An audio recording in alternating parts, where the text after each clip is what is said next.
3-2.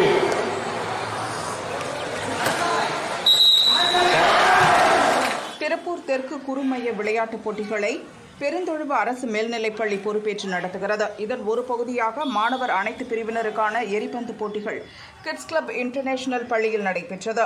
இதில் 14 வயதுக்குட்பட்டோர் பிரிவில் 6 அணிகள், 17 வயதுக்குட்பட்டோர் பிரிவில் 3 அணிகள் மற்றும் 19 வயதுக்குட்பட்டோர் பிரிவில் 5 அணிகள் பங்கேற்றன. போட்டியை கிட்ஸ் கிளப் பள்ளி குழுமங்களின் சேர்மன் மோகன் கார்த்திக் துவக்கி வைத்தார். நாக் அவுட் முறையில் போட்டிகள் நடைபெற்றன. போட்டியின் விதிகளை உடற்கல்வி ஆசிரியர்கள் ராமகிருஷ்ணன் மற்றும் மணிவண்ணன் விளக்கினர். 19 வயதிற்குட்பட்டோர் பிரிவின் முதல் போட்டியில் விகாஸ் வித்யாலயா பள்ளி அணி 2-0 என்ற செட் கணக்கில் கதிரவன் மெட்ரிக் பள்ளி அணியை வென்றது. அதே பிரிவின் இரண்டாவது போட்டியில் கிட்ஸ் கிளப் மெட்ரிக் பள்ளி அணி 2-0 என்ற செட் கணக்கில் வீரபாண்டி அரசு மேல்நிலைப் பள்ளி அணியை வென்றது.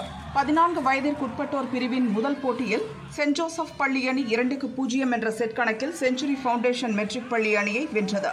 தெற்கு குறுமைய கண்காணிப்பு குழு உறுப்பினர் சண்முகநதி மேற்பார்வையில் நடுவர்களாக உடற்கல்வி ஆசிரியர்கள் ஆனந்தன், ஷியாம் சகாயராஜ், சுந்தரமூர்த்தி, பூமிநாதன், மதுமோகன், வீரகுமார் மற்றும் ஜம்பு ஆகியோர் பணியாற்றினர்.